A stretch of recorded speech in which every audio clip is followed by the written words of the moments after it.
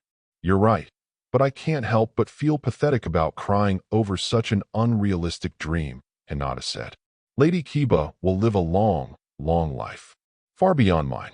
No one could ever destroy her, especially with her mighty army at her side. Hopefully, I'd sooner die than allow anything to happen to Kiba, Ochiko said firmly. But more than that, if the worst did happen to Kiba, then I would end my life immediately. Hinata cried. Absolutely not. Ochiko shouted. Do you have any idea how Kiba would feel if she ever heard you say that? Or you and Kiba meet in the afterlife, and she found out you took your life because of her. It would bring so much pain. She may never be able to rest.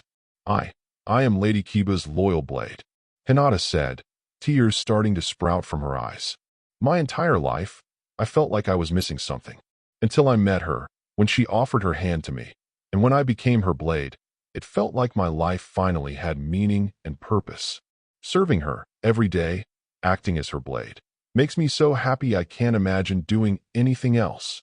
This must be the psychological effect of her quirk, Ochiko thought. Hinata's quirk turns her into a weapon, a tool meant to be used by either. Not just that, she has to bond with a person, making that person a part of herself. If she lost Kiba, she'd not only lose the person that drives her to live, but she'd be losing a part of herself. The two sat in silence for a while, before Ochiko finally found her words. You know, everything in the universe is temporary. Ochiko looked up at the sky. Most of the stars in the sky have already died, but their light is just reaching us now. Proof that they existed, even long after they're gone. It's amazing and kind of sad at the same time. Hinata stayed silent and listened. She could kind of see where this was going, but not all the way. When something happens, it can never be undone. That point in time when Kiba reached out her hand to you, and every moment you spend with her, will have always happened, no matter what. And even after we're gone, there are people who can carry on our memories, our hopes, our dreams. I know that if I died, I like to know that someone else was taking care of my loved ones in my place. Ochiko said. She gave Hinata a serious look. If something were to ever happen to Kiba, or even if you're just separated, rather than taking your own life, the most loyal thing to do would be to continue serving her even after her death. Carry on her hopes and dreams, protect all that she loved. That is true loyalty. Hinata looked speechless. True loyalty.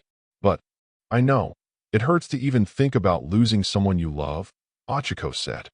I hate even talking about a possible future where something happened to Kiba. But life is unpredictable, and it's hard to say with certainty what the future has in store. The only part of the future we can control is us, our own actions, which is why I need to make sure that if the worst comes to happen, you'll be able to keep going on. I want to be loyal to Lady Kiba, even in death, Hinata said, her body trembling. But if just thinking about losing her causes me this much pain, I can't even imagine. Ochiko immediately brought the girl into her embrace. If Kiba ever dies, the weight of her loss would be tremendous, like the moon falling on top of us. But none of us have to bear that weight alone. If you can't handle something, if you can't find the strength to keep moving on, then you can ask others to lend theirs. And together, you can handle anything. I know that. And Kiba does too. Hinata stayed silent for a while longer, her body still trembling in Hinata's embrace. You said that I was off the clock, right? If so, then please, forgive this outburst. Then Hinata wrapped her arms around Ochiko and started sobbing. No, no, no, no, no. I don't want to lose Lady Kiba. I don't wanna. Please don't let her go. Ochiko could feel her heart buckle while listening to the desperate cries of a child after seeing a horrible nightmare. But she stayed strong and kept hugging her until she finally cried herself out.